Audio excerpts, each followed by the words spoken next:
이제 여러분이 내게 보낸 편지에 사람이 결혼하지 않는 편이 더 낫다고 한 내용에 대해 말씀드리겠습니다. 음행이 성행하고 있으므로 남자마다 자기 아내를 두고 여자도 자기 남편을 두십시오. 남편은 아내에게 혼인의 의무를 다하고 아내도 남편에게 그렇게 하십시오. 아내가 자기 몸에 대한 권한을 행사하는 것이 아니라 남편이 하며 남편도 자기 몸에 대해 권한을 행사하는 것이 아니라 아내가 합니다. 남편과 아내는 서로 합의하여 기도에 전념하기 위해 얼마 동안 떨어져 있는 경우를 제외하고는 서로 떨어져 있지 마십시오. 잠시 떨어져 있는 경우라도 사탄이 여러분의 약함을 틈타 시험할지 모르니 그 후에는 다시 합치십시오. 이것은 내가 충고로 드리는 말씀이지 명령은 아닙니다. 나는 모든 사람이 나처럼 지내기를 바랍니다. 하지만 각 사람마다 하나님께 받은 은사가 달라서 어떤 사람은 이러하고 또 다른 사람은 저러합니다. 결혼하지 않은 사람들과 과부들에게 말합니다. 여러분들도 나처럼 결혼하지 않고 지내는 것이 여러분에게 좋습니다. 그러나 자신을 절제할 수 없거든 결혼하십시오. 욕정에 불타는 것보다 결혼하는 편이 낫습니다. 이제 이미 결혼한 사람들에게 명령합니다. 이것은 나의 명령이 아니라 주님의 명령입니다. 아내는 남편과 헤어지지 마십시오. 남편과 헤어지는 일이 있게 된다면 결혼하지 말고 그대로 혼자 지내든지 아니면 전 남편과 다시 합쳐야 합니다. 남편 역시 아내를 버려서는 안 됩니다. 그 외의 사람들에게 말합니다. 이것은 주님의 말씀이 아니라 내 생각입니다. 어떤 남자 신자에게 믿지 않는 아내가 있는데 그 아내가 남편과 함께 살고 싶어 하면 그 아내를 버려서는 안 됩니다. 어떤 여자 신자에게 믿지 않는 남편이 있는데 그 남편이 아내와 함께 살고 싶어 하면 그 남편을 버려서는 안 됩니다. 그것은 믿지 않는 남편이 아내를 통해 거룩해지고 믿지 않는 아내가 남편을 통해 거룩해지기 때문입니다. 그렇지 못하다면 여러분의 자녀도 깨끗하지 못할 것입니다. 하지만 여러분이 보시다시피 여러분의 자녀는 거룩합니다. 그렇지만 만일 믿지 않는 남편이 헤어지려 하면 그렇게 하도록 하십시오.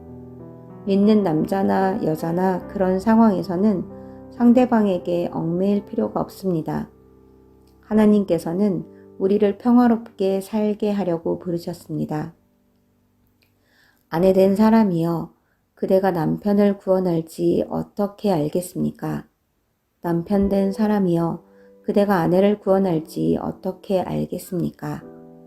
각 사람은 주님께서 각 사람에게 나눠주신 대로 그리고 하나님께서 부르신 위치를 그대로 유지하며 살아가십시오. 이것은 내가 모든 교회에 세워준 원칙입니다. 부르심을 받았을 때 이미 할례를 받은 사람이 있다면 할례 받은 표시를 없애려 하지 마십시오.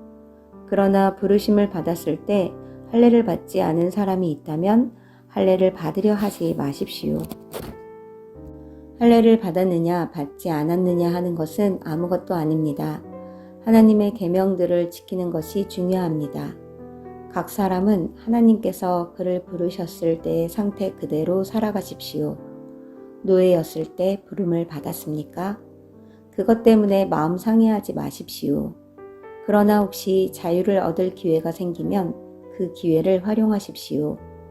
주님 안에서 부르심을 받았을 때에 노예인 사람은 주님께 속한 자유인입니다. 이와 마찬가지로 부르심을 받았을 때에 자유인인 사람은 그리스도의 노예입니다. 여러분은 값을 치르고 산 사람들입니다. 더 이상 사람들의 노예가 되지 마십시오. 성도 여러분, 여러분 각 사람은 부르심을 받은 위치에 그대로 머물러 계시면서 하나님께 책임을 다하시기 바랍니다. 이제 여러분이 편지에 언급한 결혼하지 않은 처녀들에 관해 말하고자 합니다. 이 부분에 대해서는 특별히 주님으로부터 받은 명령이 없습니다. 하지만 나는 주님의 자비하심을 힘입어 믿을 만한 사람이 되어 의견을 제시하고자 합니다. 현재 겪고 있는 위기를 생각하면 결혼하지 않은 사람은 현재대로 지내는 것이 더 좋다고 생각합니다. 아내가 있는 사람이 있습니까? 아내와 헤어지려 하지 마십시오.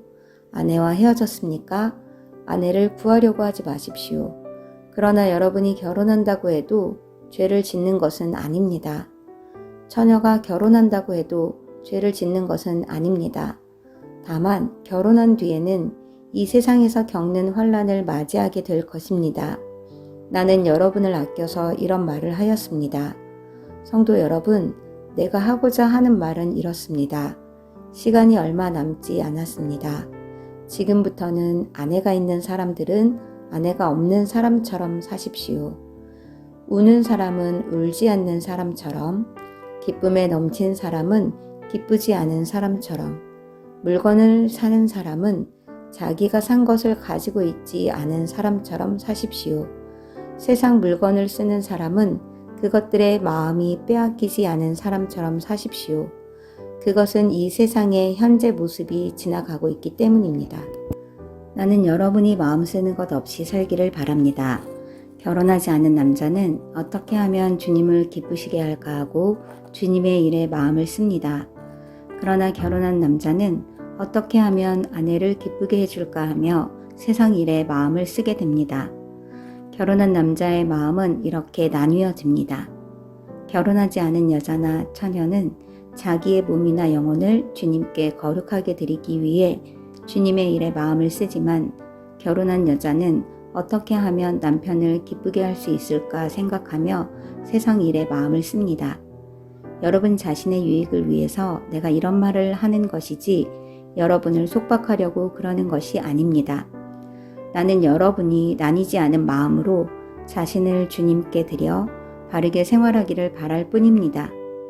어떤 남자에게 약혼한 여자가 있는데 자기가 그 여자에게 적절하지 못하게 행동하고 있다는 생각이 들고 더욱이 약혼녀가 혼기를 지날 만큼 나이가 들게 되어 여자와 결혼해야 할 것 같다고 판단된다면 원하는 대로 행하십시오.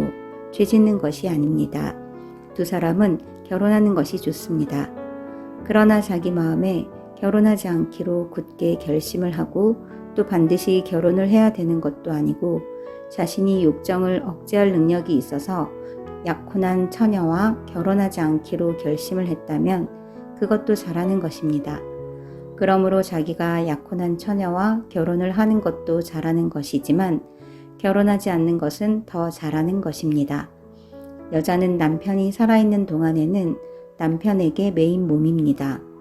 그러나 남편이 죽으면 자기가 원하는 사람과 자유롭게 결혼할 수 있습니다. 단 남편 될 사람은 반드시 주님을 믿는 사람이어야 합니다.